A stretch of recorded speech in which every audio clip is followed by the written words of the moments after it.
Halo, Assalamualaikum warahmatullahi wabarakatuh. Selamat siang semuanya. Eh, Selamat bergabung. Hari ini sebenarnya semua materi kita udah selesai. Terus karena daripada kita nggak melakukan apa-apa, mari kita cek tugas jurnal teman-teman kalian satu persatu. Kita cek dari yang pertama aja ya. Karena yang pertama-tama itu biasanya lengkap, biasanya, tapi ya nggak selalu juga sih. Punya Ega. Ega udah datang belum? Nggak ada, Ega belum datang. Ega siapa, Bu? Ega cewek. Ega siapa? Ya, Ega cewek. Nah, kelihatan nggak ya tulisannya Ega nih? Nah, F11. Bisa di F11.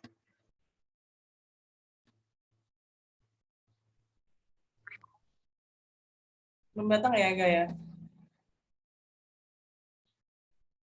Ini miliknya Ega. Punyanya Tri aja ya, Tri Dawes urut aja, punya Ega. Nah, ini adalah punyanya Ega. Ega itu membahas tentang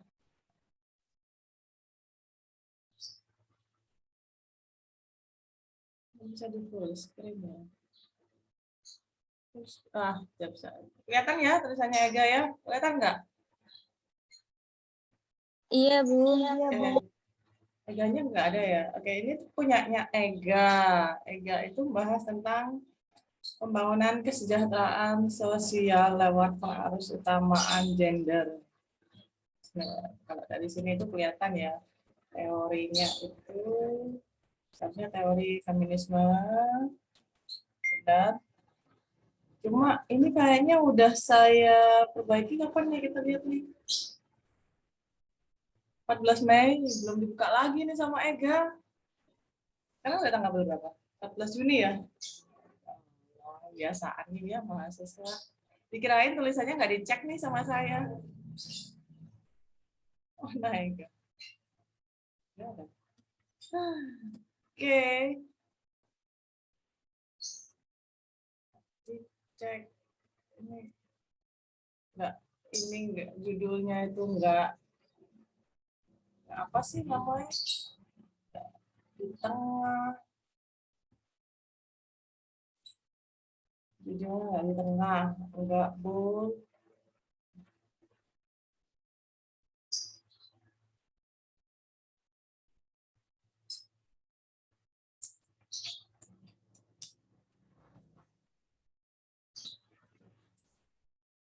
Semakin bertambahnya zaman, ini mestinya kasih koma guys. Kalian tuh mesti lupa.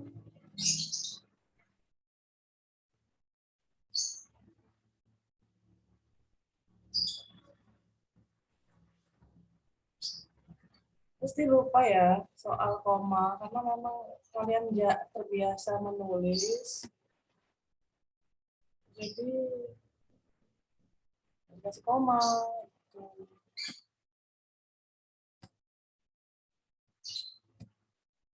Status perempuan dipandang sebagai kelas kedua. Ya, perempuan sebagai kelas kedua, benar ya Bang? Peran perempuan dalam pembangunan seringkali dilakukan karena dinilai tidak mampu, ya. Oke, mencoba menganalisis bahwa gender dipahami sebagai gender, tahu nggak sih gender? Nih yang tahu gender? Gimana nih? Jenis kelamin. Beda jenis kelamin Pembagian sama tugas antara perempuan dan laki-laki, Bu. apa? Siap, Tri. Sampai itu yang ngomong tadi itu. Pembagian tugas, Bu. Gender ya. Gender itu beda dengan jenis kelamin, guys. Jenis kelamin itu perempuan dan laki-laki. Gender itu maskulin dan feminin. Jadi kalau kita lagi ngomong gender itu maskulin dan feminin. Jadi sifat maskulin atau sifat feminin yang melekat pada seseorang itu gender. Ya, jadi beda ya. Kemarin saya waktu International Conference ada seorang dosen yang membuat kesalahan. Kesalahan itu dibuat karena ininya belum mendalam. Apa sih namanya? Mungkin ilmunya belum mendalam ya, atau dia mungkin ilmunya belum mendalam atau informasinya itu enggak mendalam. Sehingga dia menulis di tulisannya itu bahasa Inggris untuk jenis kelamin itu kan seks. Sama dia ditulis gender. Nah, kalau gender seharusnya pilihannya bukan perempuan dan laki-laki, tapi maskulin dan feminin. Itu adalah kesalahan yang membuat kita sebagian besar berpikir gender sama dengan jenis kelamin. Enggak. Jenis kelamin itu dalam bahasa Inggris seks ya, S-E-X. Nah, gender itu maskulin dan feminin. Perempuan nggak bisa jadi laki-laki, tapi perempuan bisa memiliki sifat maskulin. Bisa juga selain itu juga bisa memiliki sifat feminin, tergantung mana yang dominan. Laki-laki juga gitu, laki-laki nggak bisa jadi perempuan, nggak bisa. Meskipun dioperasi ya tetap aja nggak bisa. Operasi kan buatan, gitu kan sesuatu yang secara biologis natural. Tapi laki-laki bisa memiliki sifat feminin dan maskulin pada saat yang bersamaan. Sifat maskulin itu cenderung sifat-sifat yang sifat-sifat tertentu. Kira-kira sifat maskulin itu sifat apa sih?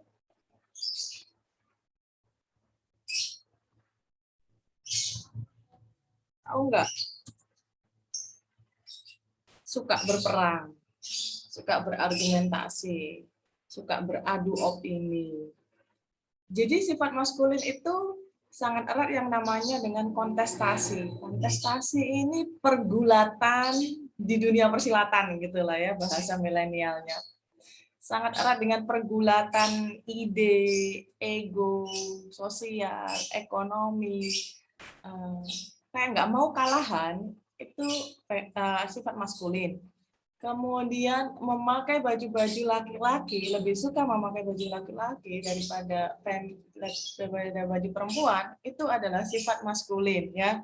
Kayak celana panjang, terus kemudian baju yang agak kegedean gitu. Kalau misalnya kalau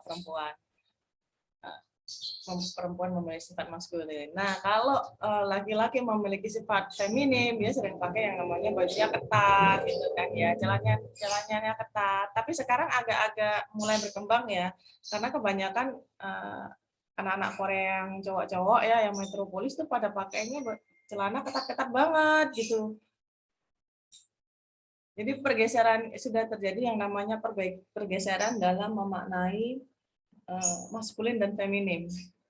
Tergantung kultur yang terbentuk selama kalian tumbuh itu seperti apa. Kalau di Indonesia itu ya, aneh nggak sih kalian melihat cowok pakai celana ketat banget seperti cewek, kemudian warnanya pink gitu.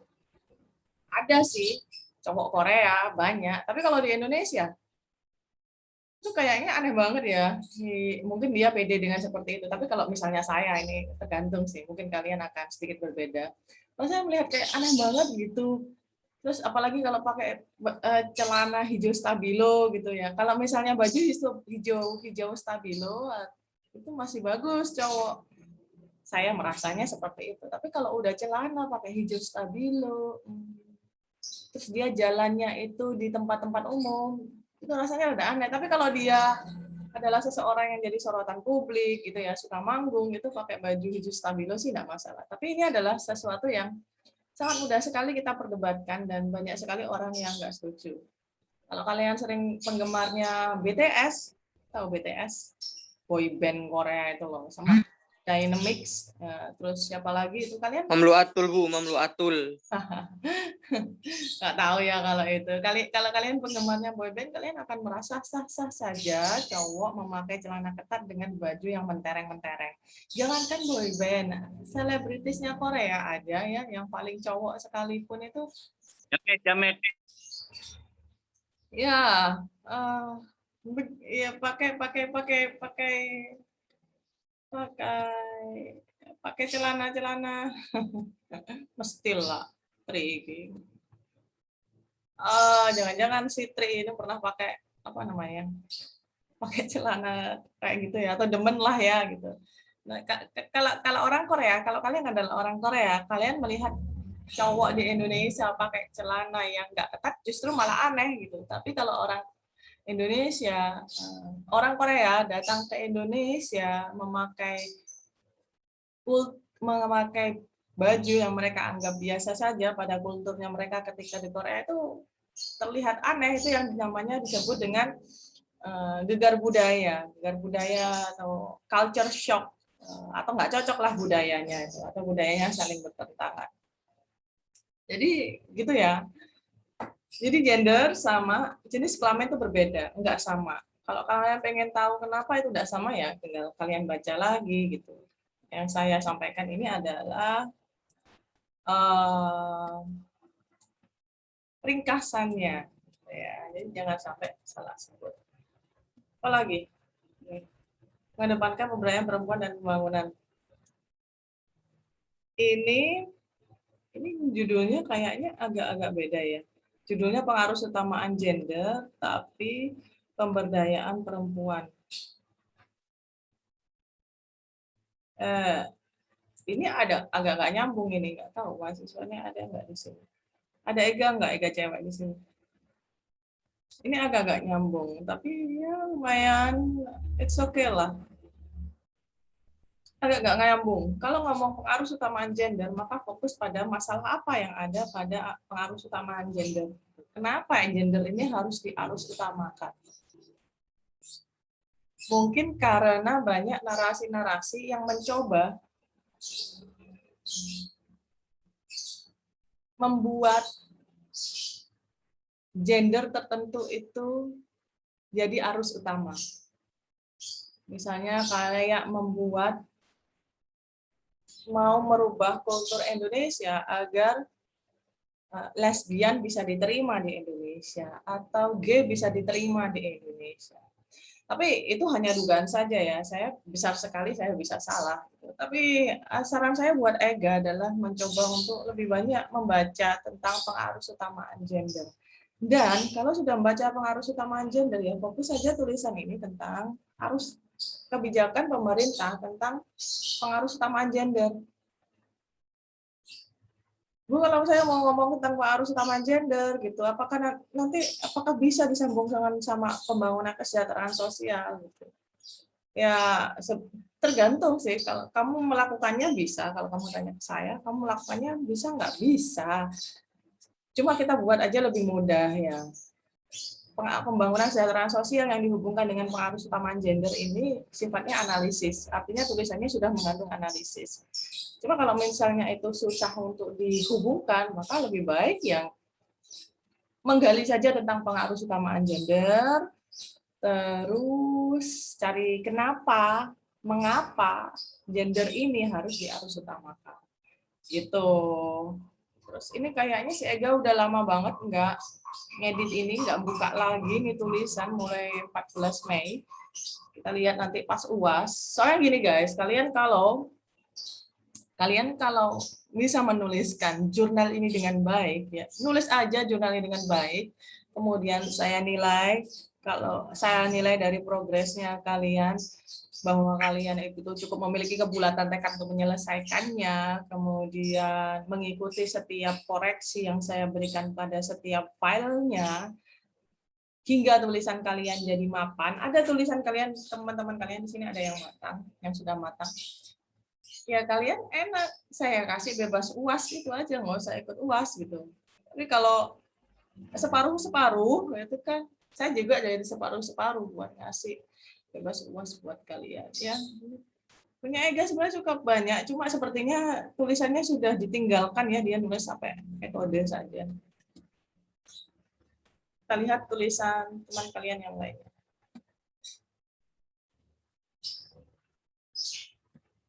Nah nih.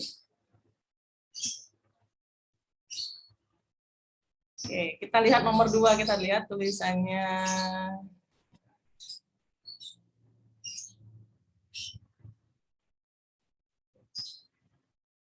Kita lihat tulisannya Tri Abdiansyah. Tulisannya Tri Abdiansyah itu udah lolos uji screening plagiasi ya. Saya tadinya tuh curiga kalau dia itu nulis. Sorry ya Tri, tapi I have to be honest ya. I have to be very honest. Kalau saya itu suspicious banget tulisanmu itu plagiasi. Tapi kayaknya ternyata enggak ya. Kemarin sudah saya cek. Coba nanti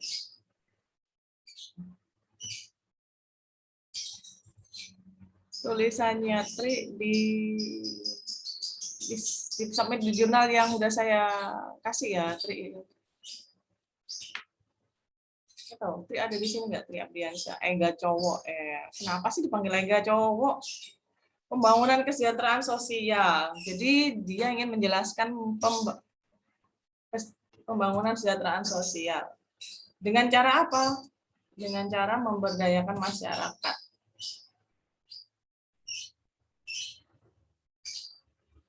Agar kemiskinan dapat ditanggulangi. Nggak usah. Ini aja lah.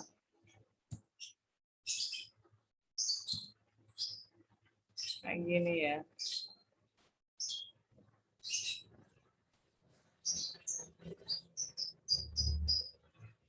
Tulisannya apa? Biasanya ini udah berapa lama ini? Ini kenapa ya warnanya kuning? Terakhir saya cek tanggal 31 Mei, belum dibaiki. Oh, itu Ega baru aja datang. Belum diperbaiki ya, Tri ya? Mana Tri Abdiansyah? Nggak ngerti saya, Bu. Ya elah, bagian mana yang nggak ngerti? Abstrak belum.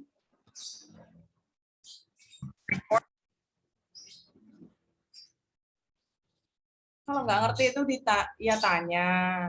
Di Jawa, ini loh, abstrak belum mencerminkan pendekatan yang digunakan. Itu artinya belum ada pendekatannya, abstraknya. Tahu nggak sih pendekatan itu? Pendekatan itu kayak ada pendekatan feminisme, ada pendekatan modernis, ada pendekatan industrialisasi, ada pendekatan marxis, ada pendekatan strukturalis. Jadi teori-teori itu bisa juga jadi pendekatan. Kalau sudah ketemu pendekatannya, itu otomatis memberitahu pembacanya bahwa saya menggunakan teori ini loh, gitu. Pendekatan strukturalis, moderalis, marxis, liberalis, neoliberalis, kontrarevolusi klasik, paradigma palsu, itu adalah pendekatan semua. Jadi tinggal ditambahkan pendekatan yang cocok. Metode tidak ditulis seperti ini.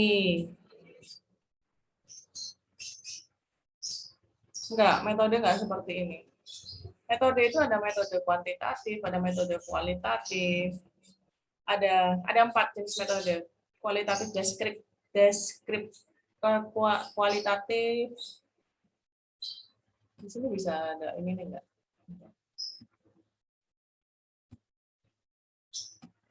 Ada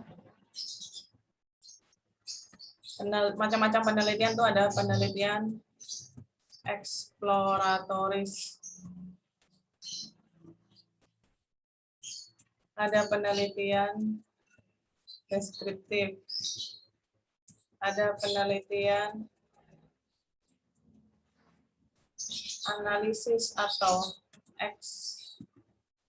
eksplanasi, ada penelitian prediktif. Ini adalah jenis-jenis penelitian. Nanti tergantung, ditambah aja mau penelitian itu kualitatif kah atau kuantitatif kah. Baru nanti digabung berarti namanya penelitian kualitatif, eksploratoris, deskriptif, analisis, prediktif, itu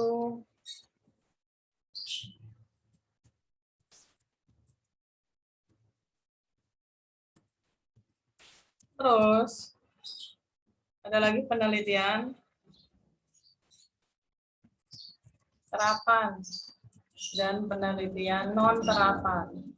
Kalau penelitian terapan, ini penelitian lapangan atau penelitian laboratorium. Bahasanya adalah penelitian eksperimental. Ya kan? Ini yang kemudian harus jelas dalam metodologi. Non terapan ya kita penelitian namanya non eksperimental. Biasanya sosial humaniora itu di bagian yang kedua ini. Nah,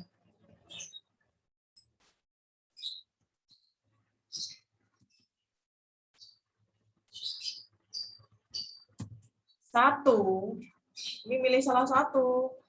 Satu, macam-macam penelitian apa ini berdasarkan tujuannya.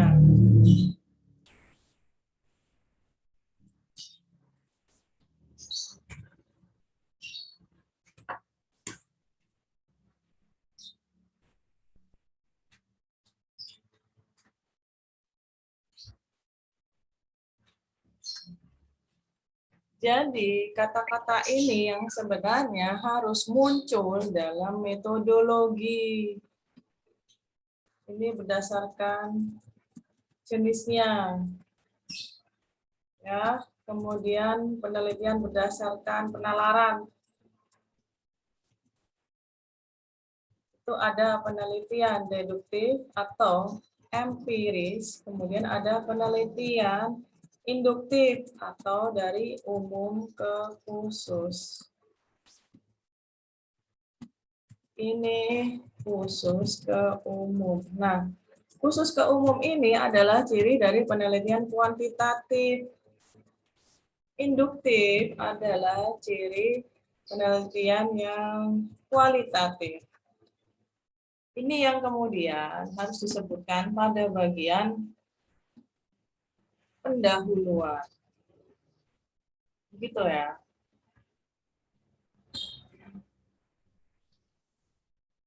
Kembali lagi.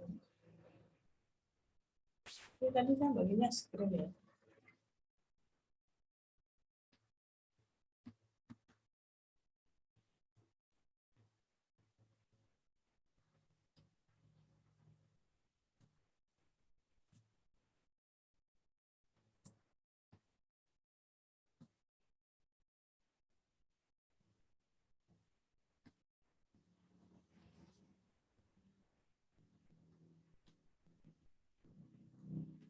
Gitu. Itu yang harus ditulis di metode. Dan rincian tadi itu yang ada di chat, saya salin di chat itu nggak sama antara satu penelitian. Misalnya penelitiannya Ega sama penelitiannya Fikri atau penelitiannya Tia, nggak sama, boleh berbeda. Cuma kalian berada pada satu rumpun ilmu yaitu sosial humaniora, jelas penelitian kalian adalah penelitian non eksperimental ya. Namanya post facto. Post itu setelah fakto itu fakta, berarti setelah kejadian baru kemudian bisa meneliti gitu loh.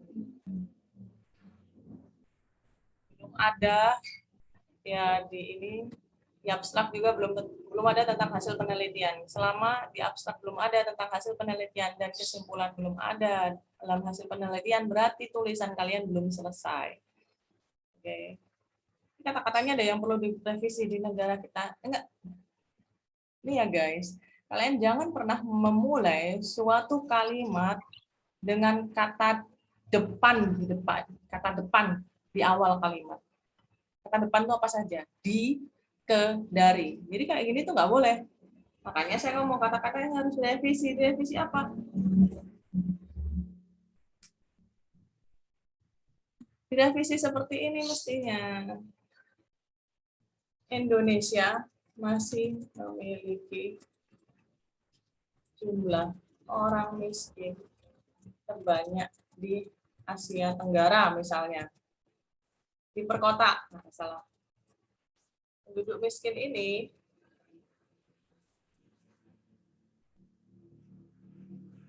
adalah satu ide.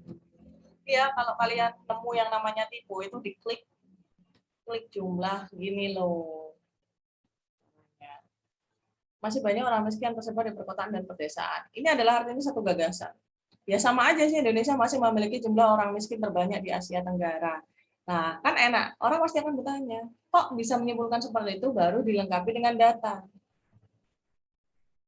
Mana caranya, Bu? Ya, cari di web.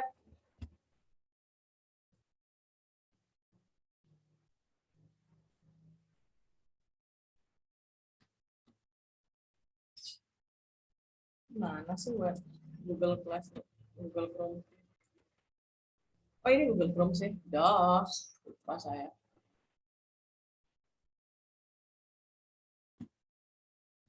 Jumlah orang miskin Indonesia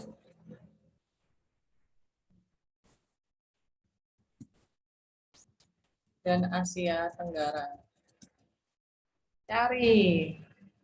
Nah, negara ASEAN.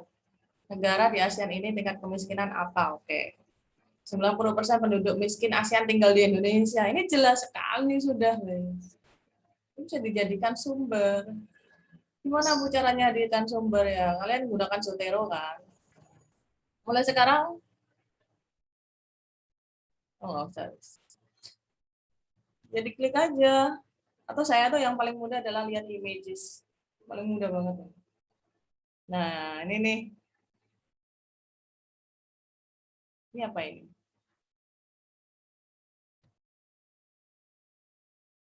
Indonesia dan Filipina tercatat sebagai meetingnya akan berakhir selama 10 menit. Indonesia dan Filipina tercatat sebagai dua negara dengan orang-orang termiskin di Asia Tenggara. Itu penelitian menurut Bank Dunia tahun berapa ini? Ya pakai gambar-gambar kayak gini aja, tidak tahu tahun berapa. Atau cara mengukur cara mengukur adalah mengukur kemiskinan menggunakan multidimensional poverty index. Tahun 2010 Indonesia kemiskinannya itu peringkat 3. Bu. Ya. Bu, Apa? kalau masang skema itu dijadikan foto gak apa-apa, Bu. Masang skema apa? Masang Skemanya gambar. hasil penelitian gitu, Bu. Iya, tidak Ya. apa-apa lah. Tidak Soalnya apa-apa. besar, Bu, kalau pakai apa. Tidak muat. Ya, ditulis di Microsoft Word, kemudian pakai print screen. Tahu print screen? Print screen itu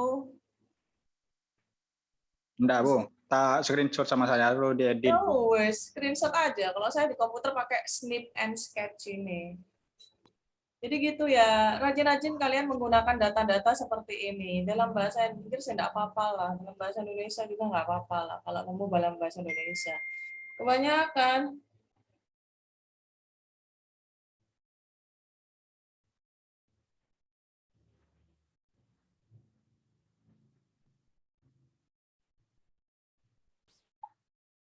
dalam bahasa Inggris. Ya, misalnya ini. Ini menurut Bank Dunia nih, kelompok miskin ekstrim terbesar pertama adalah Indonesia, miskin modern Indonesia, kelompok rentan. Ini bagus sekali ini kalau dijadikan apa namanya untuk mendukung argumentasi. Itu gimana? Kembali lagi ya. Jadi datanya adalah data itu kalian lihat kalian cari ya, kalian cari di Google, kalian lihat gambarnya, kalian simpulkan, tuangkan dalam kata-kata. Kayak gitu.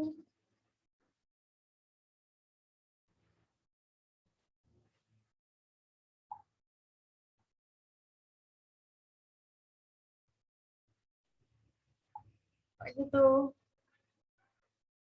Oke. Jadi ada banyak hal yang baru. Nah, ini sudah bagus ini.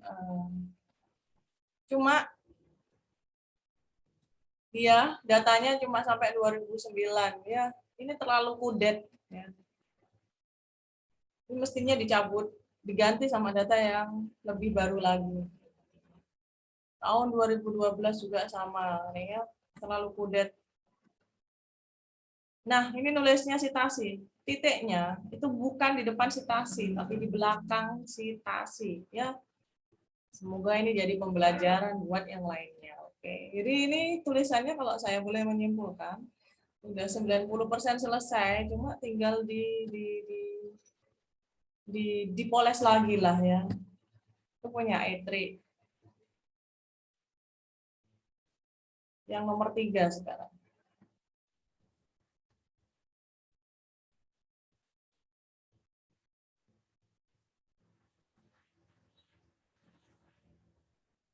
Baskoro Adi. Saya tahu dia datang di sini. Mana Baskoro?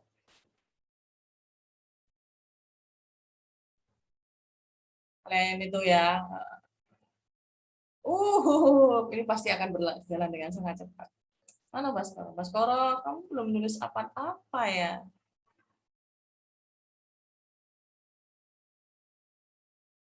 Mana Baskoro?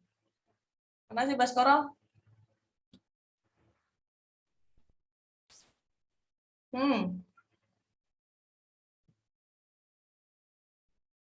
Mau bicara? Kerja siapa kamu, Bas? Nggak tahu. Apa nih mau nulis terakhir kapan? 14 Mei ini. Sudahlah, nggak apa-apa. Ya kalau nggak mau nulis nggak apa-apa.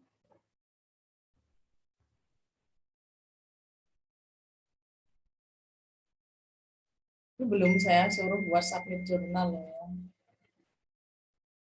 Nggak berat tugas saya, cuma berat mikir aja.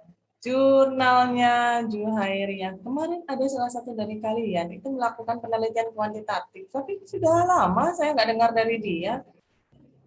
Mana ya? Kita belum mulai, ya. Kelihatan kan?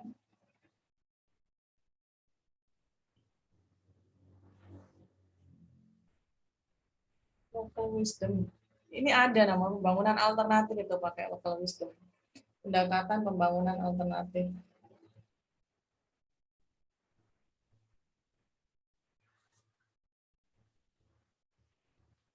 Saya punya waktu 4 menit lagi nih. Nanti kita akan lanjutkan minggu depan ya. Bahas punya teman kalian.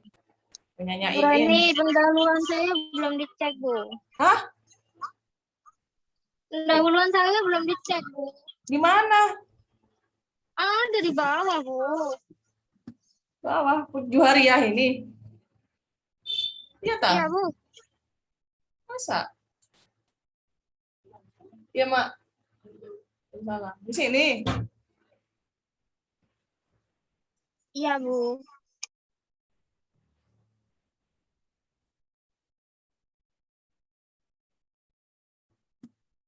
Jauh amat nih. Oh, udah ngisi di sini ternyata. Jauh nanti kita lihat ya. Kok gini? Oh, beli rumah, Mak. Perkembangan permata. Kenapa kok bisa kayak gini? Naikin lah ini.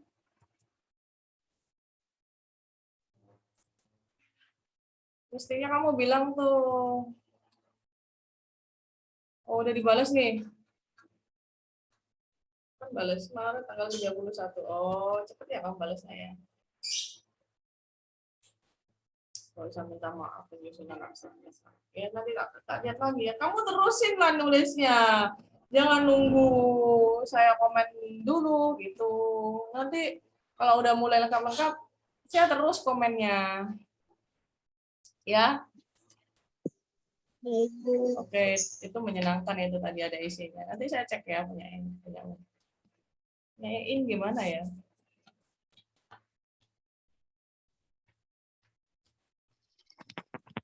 Iin di sini. Iya, Bu, ada.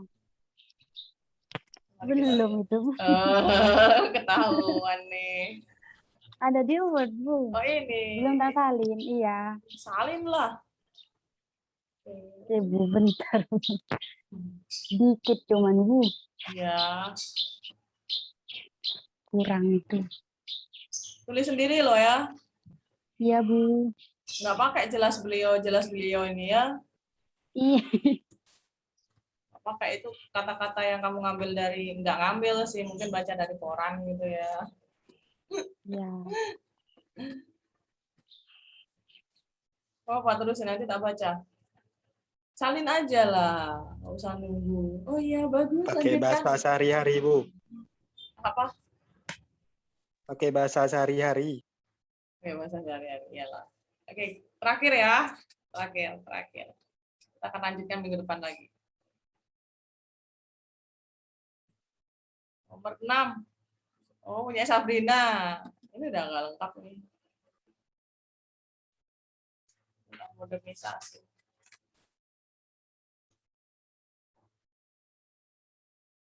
Dorong kelahiran tujuan wisata daerah. Ini bisa pakai 2 teori ya. Pakai teori pembangunan modernisasi sama teori pembangunan alternatif yang berbasis local wisdom itu.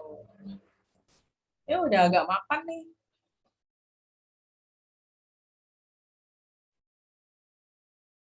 Cuma belum dijelaskan apa itu ecopark. Ini udah agak mapan nih. Saya masih belum terlalu banyak komen. Jadi tak tunggu aja sampai benar-benar selesai. Ini ada apa? Ini benar nih, Neng. Oh, sudah selesai. Mana itu tadi?